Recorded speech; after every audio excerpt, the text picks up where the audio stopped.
everybody. Welcome back to another episode of The Male Perspective. I am your host, Lana Reid, and today, on this day, I have the pleasure of sitting down with a gentleman by the name of Jarvis Gibson Sr. He currently runs a nonprofit that's doing some phenomenal work in the Cleveland area that I'm looking forward to getting into shortly. But first and foremost, as I always do, sir, I take a quick moment to pause, say thank you to you for making time for me today. Time is a gift. Once we give it, we can't get it back. So I truly appreciate you setting aside this time in your day to sit down and chat with me. And with that, sir, welcome to the show. Thanks. Hey, thanks for having me. Appreciate it. Awesome. Now, let me give a quick shout out to my girl, Patty, over at Ultimate Connections, real quick, for setting this up. She has been truly phenomenal and amazing to me, getting me some great guys to talk to. So I want to say that to her real quick before we jump into you, which we're going to do right now. Now, as I mentioned in the opening, real briefly, and I kind of zoom by because I don't have much time, but you're doing some amazing work in Cleveland with inner city youth, underserved youth. And as I was going through your website, preparing for today's show, I saw some parallels between your personal story and the work that you're now doing. So as we get started, I was wondering if I could trouble you to kind of share, like your background and then what led you into doing the work that you're currently doing now. Absolutely. I can go into it or you can go into it. Either one works for me. It works better when it comes from you because I'm going to miss some stuff. Okay, so yeah, we've been doing work in the inner city of Cleveland, but also in the inner suburb, the inner ring suburbs as well. Okay. So I've been in two different locations. Well, actually three. I was at St. Peter Chanel High School, which is a private school. I was at Shaker Heights High School, and currently we're doing work at Warrensville Heights High School. Okay. And that work that we've been doing is we run a program called Beyond the Field Leadership and Development Academy. Okay. And that's basically where we go in and we work with the scholar athletes throughout the entire high school. So we have 9 through 12, and we have the scholar athletes year round because we do all sports. So we have boys and girls track, volleyball, football, girls and boys basketball, wrestling. I think that's all. Hopefully I'm not leaving anyone out. But yeah, we do all of the sports. But I would tell you, our program is solely based on everything off the field. We don't do anything on the field. We don't coach, we don't step. Well, we go to the games just to show up we're there so they see our face, or they see us outside of just the classroom setting to show our support. We're there, and we can always talk about their games and things like that once they come back to us. But we're the academic coach, if you will. Doing anything relative or related to the sport itself. That's a misconception that a lot of folks have because when we first began doing the work, I was the head coach. So when they kind of tie the two together, thinking that they were one and the same, I just happen to be the same person. I was the head coach as well as the academic coach. But now, and just a little digress back a little bit, when we first began the program, it was actually called HMOT, which stood for Honorable Men of Tomorrow. Okay. And we had to kind of change the name because once we start to market the program outside of my own football program, the first question that came up was, can this be translated over to other sports? And those other sports is, of course, that's when you're now dealing with the female sports as well. Okay. That's why hence the name went from Honorable Men of Tomorrow to Beyond the Field Leadership and Development. We still currently have the HMOT program, but that's typically for 6th through 8th young males. Okay. So you are a football coach? Yes. Okay. So the program that I heard you mention earlier, Beyond the Field, did I read correctly that it actually incorporates some strategies or techniques from the NFL? Did I read that correctly? Yes. There was a program that NFL ran for years, actually a decade or so, called Play It Smart. Okay. And the structure of it was that they were coming to a school district and they would fund the program for the school district for 2 years with the hopes that the school district would then pick up and run with it, piggyback off of it, maybe just coming up with their own funding for it. Okay. Or just whatever way they could come up with to make sure that program continued to go. And then what I found out is that most of the programs let it go due to funding. And actually, one of our co-writers of the program, there's actually two other co-writers of the program other than myself. So you have Dr. Lisa Anthony. She actually ran the program in the Cleveland School District and the Akron School District as well. And she actually does work over in the Bahamas with athletes as well. So she knew the program inside and out because she was an academic coach. Okay. So she kind of helped me co-write the program. And then actually a board, she's an advisor of our board, currently as well. And then the president of our board, Montel Sanders, he was the assistant player development person for the New York Jets. And now he is the head. He's actually the director of player engagement for the Las Vegas Raiders. Awesome. So the two of them helped me write the program. And it's basically, especially with the NFL, they're doing the same thing that we're doing, or we're doing the same thing that they're doing. And I would tell you, everyone that comes into contact, even like we've been starting to interview potential candidates as academic coaches for the program. And one young man who actually is graduated from Edinburgh, he looked at the program and I quote, I wish something like this was around when I was coming through high school, because I would be much further in my career right now. Because again, we do everything. The program is written as if there's no parents at home. But if you look at our success wheel, it takes, beyond the field sits in the middle, but you're looking at the teachers, administration, the community, the parents, everyone has their role in making sure that these young adults' lives, the youth, their livelihood is moving forward. So when they graduate high school, they already know what they're going to do, whether that's go to college, whether that's go to trade school, go straight to the workforce, or go to the military, whatever their heart desires. We try to make sure that they're already ready, they're set, they're ready to go, versus I'm not really sure what I want to do. I don't know, because we all know if they take that year off, that gap year usually does not translate to what they really want to do. So. Well, let me, listening to you talk, and then anybody with personal experience working with young folks can kind of, make you pull your hair out, give us some gray hairs a little early. My question is, how long have you been at this, and what makes you say, hey, I'm going to, do something for the young ones? I would say I've probably been doing the work since 2003, 2004. Okay. Because, once I got into the game of coaching, you see that a lot of these young men, because I was coaching male boys track and actually as well as football and track. And you see most of their issues were not really with the sport. It was outside of the sport. I'm not sure if there was a poem that a young man wrote out of DC. I think it was entitled "Why I Don't Have a Pen" or "Why I Don't Have a Pencil." I'm not sure if you read that poem or not, but that poem, depicts exactly what I'm talking about. Okay. He has to worry about, I have so many stories, but one that's kind of relate to that poem was we had a young man who, he was in foster care. His mom was on drugs. Dad wasn't in his life. He seen mom coming in the house beat up, got to get his little brother and sister to school before he can get to school. They're walking through gang territory to even get to school. Foster parents are not buying them clothes like they should. We actually had to buy the young man clothes. When he went off, he ended up getting a full-ride scholarship to Miami University. Today, he's an ambassador for the U.S. But the young man told us, he was sitting at the same dinner table with the foster family. The foster family and their children are eating steak and potato. His little brother and himself are eating hot dogs and French fries, literally at the same dinner table.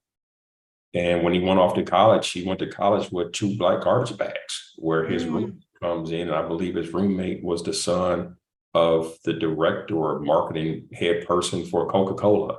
So, that's why our program now is not 9 through 12, but it's 9 through 16. So we make sure, now everyone is coming up with the idea of transitional trucks. Well, we've been doing that since 2008, 2009. Because of what this young man told us. He went off to school carrying 2 garbage bags full of clothes. So we just make sure that they get their essentials. going in, and then probably 4 to 5 times throughout the year, we send them care packages like we used to get when we were kids. That kind of went away, especially if kids coming from the inner city, where, the parents, they probably don't even know what a care package is. Thank you. Most of them are, first generation. So we try to make sure, we keep in contact with them, make sure when they're coming home for the summer, they're coming home to internships versus just working at your local grocery store, car wash, things like that, to make sure that when it's time for them to graduate, they have some experience. Because, these organizations are looking for not only a degree, but 1 or 2 years of experience. So we want to make sure that they're getting those things that they need, so they're ready to go to that next phase in their lives. Okay, great. Now, kind of building on what you're saying, there are people in this country who like to say, you just work hard and you pull yourself up by your bootstraps. Easier said than done. Yes. What do you say to folks who are, especially when you're dealing with, our kids, it's not feasible sometimes. Sometimes it's not, but I would tell you most kids they just need the exposure, and they need someone that's in their corner. We're these the youth, we're their champions. And again, like I mentioned earlier, our program is written as if there are no parents at home, because that's the way we're thought about it in the whole entire process of trying to create the program. Because most of the kids at the time, the parents may have been there physically, but that was about it. Because our goal is, we have these kids 3 to 4 hours a day. There's 20 to 21 hours left in a day. What are they going home to? We need to make sure that cup is coming back at least half full, because typically it's coming back empty, right? So, the next, the folks who are out there saying, hey, pull yourself up by your bootstraps, I got it out of the mud, or whatever the cliche terms are today, that may have worked for you, right? You may have had a parent or so, or maybe 2 parents in your life, or a coach who really cared for you, because there's a lot of coaches out there. They may say they care. Yeah, maybe they do. But the proof is in the pudding. Only thing you have to do is take a look at is, when kids are graduating from their programs, what are those kids doing? What are the disciplinary issues? And again, no one's perfect. Every coach is going to have something happen with a kid. But as long as you're there and those kids understand that you're there, you're a champion for them, you're there with the little things. And it's the little things that matter. I make sure when my kids come in, I ask them every day, how was your day today? Because I'm seeing them at the end of the day, but through the Beyond the Field program, I may see them during their lunch periods, because their lunch periods, when they come to my office to sit down, it may just, hey, coach, I'm just checking in with you. Or, there's some grades or missing assignments that I need to talk to them about. There's a paper I'm helping them write. There's scholarship opportunities that they need to be working on, submitting papers, whatever that may be, applying for a job, looking for a job. We're there for them. But the first thing that I always say when they come to me is, how's your day going? How was the day? And something, once they get comfortable with you, they'll tell you, oh, coach, it was a rough day for me today. Okay, well, tell me about your day. Is there anything that I can do or help you with? Believe it or not, a lot of times they haven't eaten. It's simple things, it's because a lot of these kids are home by themselves, so they do eat something, it's a Hot Pocket, it's ramen noodles, it's quick, everything is microwavable right now. So that's why we've created a thing where we sit down once a month and we just have we have a dinner. And it's basically, the kids, there's no cell phones involved. You can't bring your cell phone to the table. You have to sit down. There's a administrator or coach at your particular table, maybe 5 or 6 people to a table. And there's a topic of discussion that you have to open up to. Whatever the discussion is, we want everyone, this way we can get to know them. They can start opening up with us, letting us know what's going on. Because a lot of these kids they're carrying a lot of weight around on their shoulders. I received literally 20 minutes before we had this broadcast, a young man called me. He was like, coach, I'm just calling to let you know the reason I haven't been to practice, I'll be there Wednesday, tomorrow, because I've been having family issues. Wow. There's always something going on. And again, so most of it has absolutely zero to do with the sport that they're playing. Wow. Listening to you, with most of these mentorship programs, especially with youth, it's like, you meet with them on Saturday. But if I'm listening or hearing you correctly, you actually put hands on your kids many hours of the week? Absolutely. Monday, they're with me. We have mandatory study table after school. They Okay. have 45 minutes to an hour. If their grade drop below a certain grade, they have to come see me during their lunch period. Yeah, I see them, Saturdays, we take kids to, let's say a kid is being recruited, and the coaches want them to come to a game day. We Okay. take the kids to those game days. There are some kids that will just, you know what, let's go out to lunch today. Let's go out to dinner this evening. Let's just sit down and talk what's going on. And when they go out with me to go talk, we're not even talking about the sport. Okay. I can care less about the sport. You talk about the sport with your coach. I'm your life coach.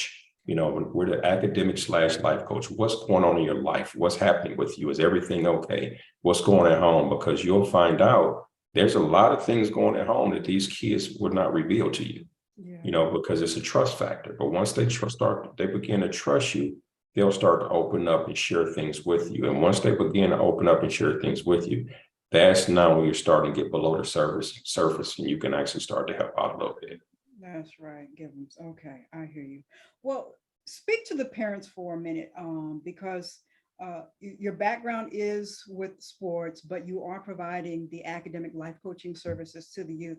And one of the things that I have found, especially for us in the Black community, one of the ways that we see ourselves getting out of the hood, so to speak, sometimes is we tend to put a ball in our children's hand. That seems to be a lot of the default. What do you say to the parents about how to balance this out? Like, that ball, the percentage is small, so how do you tell the parents, like, we got to make it a full package here? Here's what I'll say to that ball is nothing but a dangling carrot for us, right? You utilize that ball. If that ball is what's going to help you get to college, you get to the next level, whatever it is. And for me, it's for them just to come see me. Okay. Because I would tell you 95% of them, they're not going to college to play that sport. Okay. So if that's the case, but because of that dangling carrot, they have to come see me. So when they first come see me, there's an assessment that we go over. And one of those questions is, what's your goal? What's your plan when you graduate high school? What do you want to do? Once we hear that, we're immediately, we put them on that path of whatever that may be. Again, coach, I want to go to the military. Coach, I think I want to go straight to the workforce. Okay, if you want to go to the workforce, what do you think you want to do? Right. Whatever you think you may want to do. And we've partnered here in Cleveland with the Cleveland Clinic Foundation, where they have a student pathways program. We just talked to Amazon, so we're going to be working with them this upcoming year. So there's different avenues that these kids can go down, and what these programs are coming into doing is saying, hey, we want to start talking to your kids, 10th, 11th grade. Let's start seeing what they want to do. Let's get some tours. Let's start bringing them in, because a lot of times when kids hear Cleveland Clinic, they think, oh, that's just to be a doctor. No, Cleveland Clinic is a nonprofit organization that has many, many fields. You can go, there's probably 50 different professions you can go into at the Cleveland Clinic alone. Yeah. But once they start to understand that, because typically at a young age, and that's why we've been trying to look for our kids to get internships at a young age. We understand they need to make money, because most of them do. They're not coming from a background where the parents are saying, you don't have to work. They have to work. They need to work. But they also need to understand they need to explore and get exposed to something other than, just a fast food chain or, the local store. Let's get these kids in these professional environments so they can start to understand. Because believe it or not, even in high school, I've run across kids who've never been outside their own neighborhood, their immediate neighborhood. They haven't been outside of it. I remember this had to be in 2006, 2007. I was part of a program with the Cleveland Browns where we took a group of kids down to New Orleans, 707 tournament. So let's say we took 15 to 16 kids. Probably 40% had never stayed in a hotel. Probably 70% had never been on the airplane. You'd be surprised, and probably maybe 50% had never been outside the state. So again, but it was exposure. You Yes, taking to them see them outside of the grow. neighborhood to say, hey, look, there's something other than your immediate neighborhood that's out Yes, here in life. there's a world out there for you to There's an see and entire explore. world out there that they need to explore and see it. But is that opportunity coming to them? Yeah, Sometimes it is, sometimes it's not. I would tell you more than not back then, it wasn't coming to them. They didn't know, but I would tell you there are some kids who have never been outside their immediate neighborhoods and they're in high school. wow. And it's amazing, especially with social media, and these kids have their hand on that the world is actually bigger than and to hear that they're not even thinking about, hey, I can do that. I can, it's still, we're still enclosed in our little spots in our spaces. Yeah, and now when you mention social media, and again, I always say that social media can be used for good as well as bad. Yes. And that's some of those kids, are using it for the bad things. It's Yes. just let me make TikTok videos. Mm. That's it. But there's so many things, and it's like, okay, well, I'm watching someone do a TikTok and they live in Florida. They're on the beach. Have I even thought about ever, I think I may want to go to Florida. Or you may Yeah, get somebody that's over in Italy or that's an Dubai option or for South me. Africa, Yes. somewhere to say, there's somewhere outside of here that Or exists. Cleveland. And Yeah. I think I may want to go visit that one day. Okay, well, what is it going to take for me to get there? What are the What does steps? that take? That's And awesome. once we can start to open their minds up so they can experience other things, that's the key. And that's why, like, we run a curriculum. So, we're teaching them financial literacy and financial education. Okay. We just gave a group of eighth graders the book Rich Dad Poor Dad, and they were excited to have it. That's one Mm-hmm. of the things that we really touch on is generational wealth because they don't Gotcha. understand, things that's going on with generational wealth. They couldn't even tell you what it is, so and I just, did something where for instance, with my son, we put our son on our trade line at the age of 10. He had no idea that he was even there. But when he graduated high school, because I actually made a pact with him. I think it was his 16th birthday. On his birthday, and I said, "Hey, look, here's a deal I'll make with y'all. It's an IOU, and I'll sign off. You do Mm-hmm. everything that mom and dad ask you to do. You handle your business in the classroom. Stay out of disciplinary issues. We'll gift you your first investment property for graduation." Awesome. That's what we did for Awesome. them. Awesome. Yeah. So Awesome. it's one of those things. Look, it's going to start with us. Yeah. Here's what we're going to do. And I asked him. I said, "Jared, have you looked at your FICO score? Your score?" He was like, "Yeah, Dad. Actually, I did. It was a 750, but when you bought the house, it dropped to a 722, and he couldn't What's up with understand." that? Yeah. And I think that's something that we really need to work on, especially within the Black community, is passing on financial literacy. And it's problematic because, especially with the demographics you serve, a lot of times if you're just simply struggling, if you're just simply trying to make it to the first of the month, Yeah. you don't have an opportunity to either learn for yourself and teach your kids, this is how you save, this is how you think about buying an investment property, because you're just trying to think about, how am I going to get groceries this month? Yeah. So Yeah. it's important to have other areas within your community even to start to think about these things. So that's impactful. Now I want to because I'm running out of time here and I can run my mouth here. Now we've been talking about the older kids, the teenagers, but I saw that you have a program for the little ones, adopt a first grader. Is that something Yes, else? yes, What's adopted first grader. Yeah. So what we do with adopted first grade, and it'll be a little different this year, but what typically we'll do is we'll find a school that has a small, like a one first grade class. Okay. And we're pretty much budgeted for 25 youth. And so what we do is we do four things, throughout the school year. So the first quarter, we may get them backpacks and school supplies. Second quarter, we may do something where we'll partner with my fraternity, where we Say make your sure fraternity, say your fraternity. Alpha Phi Fraternity Incorporated, Go ahead. where we make sure they get packages, meals for the holidays.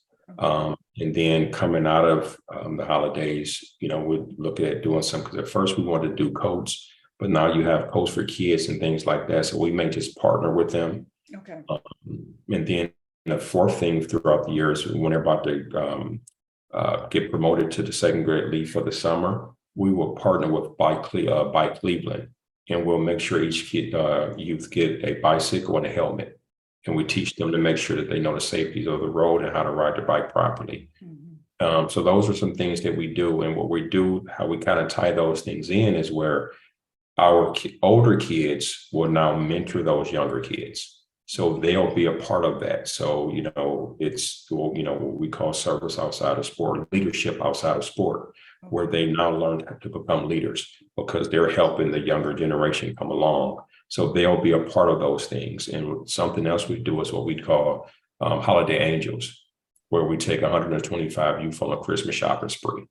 And we've done that the last 3 years. Awesome. Okay. All right. So I think a lot of people don't understand not only the time, but the money it takes to successfully run a nonprofit. So for people inside and outside of the Cleveland area, or, some people in the community, how do they get involved and assist you in the work that you're doing? Well, there's several ways. They can always go to our website, www.jarvisgibsonfoundation.org. To see the things we're doing. There's a donate button there. Okay. They can always send a check or money order to P.O. Box 6673, Cleveland, Ohio 44101, or just simply give me a call, 216-470-9029. And we're on all social media platforms. We're on Facebook, LinkedIn, Twitter, Instagram, and everything else, but I don't run any of those. We have interns that run those for us. So I wouldn't tell you what's going on with them because I don't really manage them. Okay. But they're there. Okay. Now let me ask you this, because you have been at this for a minute. Are there any special, memorable stories of one of the younger folks that you've serviced that come back full circle when they're grown and have some stories to share with you? Oh, absolutely. There's several. I would tell you, my son just graduated high school and had his prom. 3 or 4 of my former players came to his prom send-off. Okay. So yeah, they were all part of that. And first thing they said is, "Hey, I remember little JG when he was, 1, 2 years old, 3 years old, running around on the field." So it's one of those things of, once they become part of the family, it doesn't go away. Just like my life mentor was my basketball coach in high school. And actually, I wasn't that close to him in high school. I just thought he was just a mean guy with a military background who just was always at my neck about something. But for high school, found out he was a totally different person. And he was my life coach up until he passed. I think it was 2 years ago. But one of my other main coaches from high school, I think myself and Coach Allen, we may talk every day. I would tell you, he just moved. Him and his wife, Mrs. Allen, just moved to Texas. But I think Coach Allen and I, we either text or call one another every day. So with that being said, that's what I tell my kids. Look, just because I'm not your football or track coach anymore, doesn't mean it ends. Again, when they go off to college, we're still a part of that. One young man came back, and he was, because I'm an engineer by trade. So I was an engineer with AT&T. And I looked up, and he came back, and he was working for AT&T. So, it goes full circle. It never ends. And now I'm looking at some of the kids who I used to coach, seeing if they want to get into the coaching game now. Let's see if they want to do this. So it always comes full circle. It never ends. Awesome. And then they have these moments like, I understand now, coach, or I don't know what they call you, why you were so hard on me then. And, you saw my potential even when I didn't see it. And, I think those are the rewarding moments, when we, as us elders, we say, okay, now you get it. Now you understand. And you got to I think it was the same way for me. And I think it's the same way for them because, I can go on for days talking about this because it's always, "Oh, coach, I remember when you said this, I didn't know what you meant at that time." Or like one kid, Omar, he said when he was in school, he would look at one of his teammates and say something that I used to say to them. It's like, you would just see it in his head. Like coach, I just lived by that. It was just, I was always there with me. So it's always going to be there. They're always going to come back around. And they're going to always bring something back to say, "Coach, I remember when." It always works.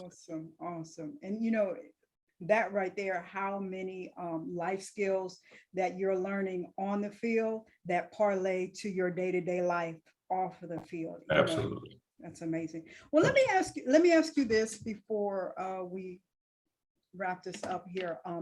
I was reading in your bio that you grew up in to a single mother home, right? It was you and your brother. Did I get that correct? Correct. Okay. So reflecting on that, what advice would you give to a mother who finds herself in the same situation where she's a single mother raising a male child, especially a Black male child? What advice or tips would you give her to most likely produce a successful outcome? I would say exposure. Mhm. Exposure, because one thing my mom always said for us was, number one, it's not where you live, it's how you live. That's one thing that always resonated with me with my mom. She always said that, but my mom always exposed our minds outside of where we were being brought up. Okay. So, a lot of folks don't know, growing up, I played the cornet, the piano, and the guitar. Okay. Took acting classes. We took science classes. We took what they call equestrian, horseback riding. We Okay. were doing all of those things living in the projects. You were the square boy in the hood. Well, here's the thing. Most people didn't know we were doing it though.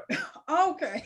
Yeah, they didn't know we were doing it. They just knew, okay, certain times mom would yell out the windows, call me and my brother in, but they don't know why we're being called in, but we're being called in because we have to go to our lessons. We have to go do the things that mom wanted to expose us to. As kids, we didn't know. We just wanted to be outside playing with our friends. And we didn't, understand it at the time. But as we got older, and I can remember when it first really dawned on me, I think I was a freshman in college, and some kids were at the table and they started talking about horseback riding. And I joined into the conversation. And my buddies was looking at me like, man, what are you talking about? It's like, oh, you didn't know? Mm-hmm. They had no idea. I took that as a kid. Yeah. I knew exactly what they were talking about. So yes, so that's what I would say to a single mom is, exposure, but also, look into mentoring programs. Okay. There's mentoring programs out there, but you be careful. There's some slicksters out there. Everyone, just because someone yells and screams and curses at your child doesn't mean they're a mentor. Okay. You got to make sure that their heart is in the right place. And there's quite a few people out here where their heart is in the right place. And if you find that right person, they'll be there for that child. Believe me, it'll happen. Okay. Well, then let me, because you mentioned something I just didn't think about. What are some red flags should you consider when choosing a mentorship program? You know what is how often are they meeting with the child? And again, everyone has their definition of mentoring, right? Once a month is not mentoring to me, but I would tell you, when you look at some of these organizations, they ask for the bare minimum, and they tell you this is the minimum. That's not saying that that's all you have to do, but that's the minimum. It's because, once people start to get older, they have their own lives. Right. So it's a matter of, do I have time, especially if I have my own family, do I have time to give to another person? Gotcha. How does that work? Like I would tell you, like my godson is just with us all the time. He's a part of us. I call him my godson, but he's one of us. He's one of me. He enjoys being with my son. They've been together. I think they started being with each other when one was 8 and the other one was 6, or maybe 6 and 4. They're now 18 and 15, and he's about to turn 16. They still are best buddies. You just have to find that person who's going to be there. And it's not just, I'm here today and gone tomorrow, because a lot of these kids, they see that on a daily basis. Yeah. The male is here, the male is gone. And that's why, I would tell young ladies, be cautious when you bring someone around your children. Make sure that their heart is in the right place. They're going to be there, because these kids, they don't need to see someone's here today and they're gone tomorrow. They need some consistency. Especially if their dad is not in their life. They don't even know a dad. And then you bring this person around and you say, be easy, take some time, get to know that person before you bring that person around your child. Make sure they have good intentions, and that person. Get to know their family before they start to get to know your family. Do it simultaneously, but don't just bring people in and out of your kids' lives. That's not the way to go. Yeah, need some solid consistency, and need to know that this person is going to be stable and have some longevity. All right. So what's next on the horizon for the Jarvis Foundation? Jarvis Gibson Foundation, what's next? We're getting geared up to start back up at Warrensville Heights High School. We're about to start to implement our programs over at John Adams College and Career Academy. Okay. as well. And then with the Little League team, 6 stars, because we want to start grooming the babies as well, getting them at 6 years old, let them become a feeder program for us, but make sure they have some mentorship along the way. So as they go through, again, I believe if you get these kids at 5 and 6 years old, you're not going to save all of them, but you have a great chance of saving many more than without it. That's our opinion. And again, we tell the families, look, come from the old school of it takes a village to raise a child. We just want to be a part of your village. We're not here to replace daddy or father. We're not here to replace anyone. We just want to be a part of the village. That's it. Awesome. I like that, and I mean, and I grew up in that village, and as you participate and move about in today's world, there's so many different mindsets, and some of us are like, don't tell me what to do with my kid, and don't, but we need each other, Yeah. I mean, it's just, you see the collapse when you try to do it by yourself. You need partnership, however that designs itself in your community, but you can't do it alone. You can't do it alone because, let's say you have to work. You need to trust that whoever you're leaving your child with for those 8 or 9 days is part of your community, shares your same core values, is going to kind of mirror what you're trying to teach them at home and stuff like that. So it definitely takes a village, Absolutely.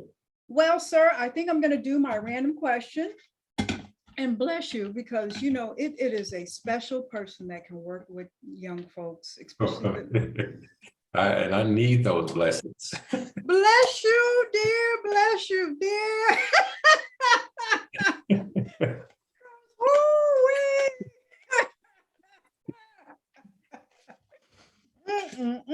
I know some days you wake up and be like, ooh, not today, not today. Let's see what we got here. All righty. If your partner were to surprise you, what would be the ideal date for them to take you on? It's interesting. Let's Get away say from the maybe. kids. Say that again. We're gonna get away from the kids and do something just for you, right? Okay. Let's say what we call it around these parts a one-take trip. What is that? I'm not from Cleveland. Okay, a one-take trip is, it's pretty much a tank of gas. Somewhere you can go. Oh, one tank. Oh, one tank. Okay, I got you. One tank trip. Yeah. Somewhere not too far, just to get away where, just go relax, maybe have a glass of wine, eat a good meal, listen to some nice music, just relax. Okay. So something, some people, ask the question, do you have a love language? Well, my love language is, acts of kindness. That's my love language. So and for me, it's the small things. I would tell you it's not many things that I'm in need of. But a great listener will understand the things that I need or want. And if they pick up on those things, they'll figure it out. Okay, right. Well, then let me ask you this. How do the kids give back to you? Commitment. And then, I always let them know the only thing you owe me in return is when you go there, you come back and give back to the kids, the youth behind you, because we all need that. Don't just walk away. The things that we're doing for you, if you get in a position where you can do those things, please, we ask that you come back and just give a hand up and pull that next generation up right behind you and help out. That's what they can do for me. Reach back and uplift their brothers and sisters. Awesome. I like Absolutely. It. Well, sir, tell us how, well, first of all, you said one tank. With gas prices today, can you get out of Ohio? Yeah, believe it or not, you can, because you have neighboring states that's right there. Like PA is literally maybe an hour and a half away, depending on what part, Western PA. Okay, so you can get somewhere. It's not that far now. Okay. Well, all righty. So give us the website. You said you don't handle social media, but give us a website. We can connect with you there. Now, also, and before I do that, now remember, I just said one tank. That doesn't mean a car tank. That could be a plane tank. Okay. All right. New perspective, add a new layer to it. All right. I'm just thinking we're getting in the car. Like, well, can we get that far? All right. So again, the website is www.jarvisgibsonfoundation.org. Okay. The email is Jarvis Gibson Foundation at gmail.com, which is about to change in the next week or so. Okay. And I mean, yeah, those are the ways you can get in contact with us, and we're here. We can always use the help in any form or fashion that may be. Awesome. Now, I had another thought just came to my head before I let you go. Sometimes people want to start mentorship programs in their particular area. Is it possible for them to connect with you and have you walk them through the process, learn them a thing or two about how to incorporate? You will be surprised how many phone calls I get, especially from people that I grew up with. Okay. He is doing the things with the foundation. Actually, I had a buddy of mine, Alan Hill, reach out to me. I want to say it was over the weekend. He asked the question. But here's what I always say. I'll tell people: there's so many nonprofit organizations that exist that after the first year, they're just on paper. They're not really doing any work. So here's what the things I always tell people is, number one, make sure you can find 4 or 5 people, which is your board, that has the same passion that you have for what you're trying to get done. And then the second thing is you want to make sure that you can fund what you're trying to do, because there's things that it's just something that's from your heart that you're trying to do. But it's not easy to run a foundation and a program. So what I always suggest is, before you jump into that, find someone who's doing a work that you're interested in. Okay. Go join forces with them, just so you can make sure this is what you truly want to do. Because again, there are thousands and thousands of nonprofit organizations that just exist on paper right now. Yeah. And it takes a lot of work and a lot of energy. And if you don't have 4 or 5 people that has that same passion that you have for what you're trying to get accomplished, don't do it. Just go ahead and join forces with someone else where you can come and go as you please, but you're still getting the work done and the satisfaction that you're trying to get out of it. Good tips. Get you some partnership. Well, sir, I like I said, I commend you. Working with young people is challenging. And working with older people is challenging too. But we're working with a younger. Sometimes it's a toss up, but working with the young ones, especially with all of the stuff that they have to deal with in today's time, I just truly commend you. Thank you. And the commitment, because you could have, after the first year, like, whoa, this ain't for me, I can't do this. But you are still here standing. Yeah. And I commend you. I just commend you and your staff. Just amazing. And hand claps from little old me. Thank you. Appreciate it. And again, I would tell you that the backbone of what I do is my board. Without my board, from my president, Montel Sanders, Vice President Tanya Addison Bates, Secretary Aries Cobb, Dr. Cobb. It's and our treasurer, Raina Brown now. It takes all of them. They're my backbone. Without them, the things that I'm trying to get accomplished would not get done. People just see my face because I'm the face of the organization. But I would tell you, without that backbone, which is my board, these things will not be going. And then we have 2 interns. Those 2 interns are just coming on board with us. They are very, very vital to our success, both of them. Truly a village. Absolutely. All righty. So hopefully they're listening and they can chip in on this tank of gas, so we can get you to have some time. All righty. Well, I thank you for spending time with me today. And I know you've got other things to do, so I'm going to let you go and wrap this up. But kudos again.